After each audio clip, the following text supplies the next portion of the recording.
ट्रेडिंगची जेव्हा सुरुवात केली ना तेव्हा लोक नाव ठेवत होती आणि आज ते लोक म्हणतात की आमच्या पोराला पण ट्रेडिंग शिकव. त्यांच्या पोराला तर शिकवणार नाही, मात्र मी तुम्हाला ट्रेडिंग शिकवणार आहे.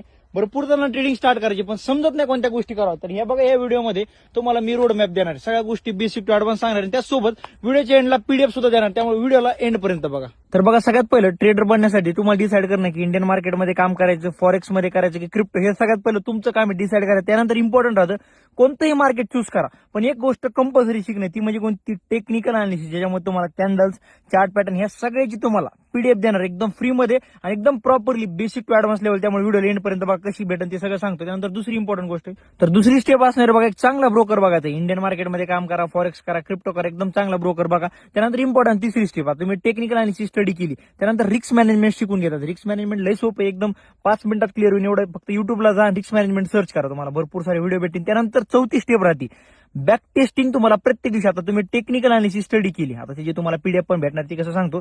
ती स्टडी केल्यानंतर बॅक टेस्टिंग करा, प्रत्येक दिवशी चार्टर करा. त्यासाठी ट्रेडिंग व्ह्यूज हे प्लॅटफॉर्म आहे, ते 100% यूज करा. त्यानंतर पाचवी स्टेप आहे स्वतःची तुम्हाला स्ट्रॅटेजी बिल्ड करायची. तुम्हाला जसं एक्सपिरियन्स येईल एखाद्या वर्षात तुम्ही ऑटोमॅटिकली स्वतःची एक स्ट्रॅटेजी बिल्ड करा. 6वी स्टेप आहे आता माइंडसेट बिल्ड करणं. माइंडसेट जर बिल्ड करायचं असेल तुम्हाला, ट्रेडिंग जर्नल प्रत्येक दिवशी मेंटेन ठेवायचे. आणि last, trading in the zone हे पुस्तक रीड करा. त्यानंतर इम्पॉर्टंट आहे, तुम्हाला ती पीडीएफ लागते.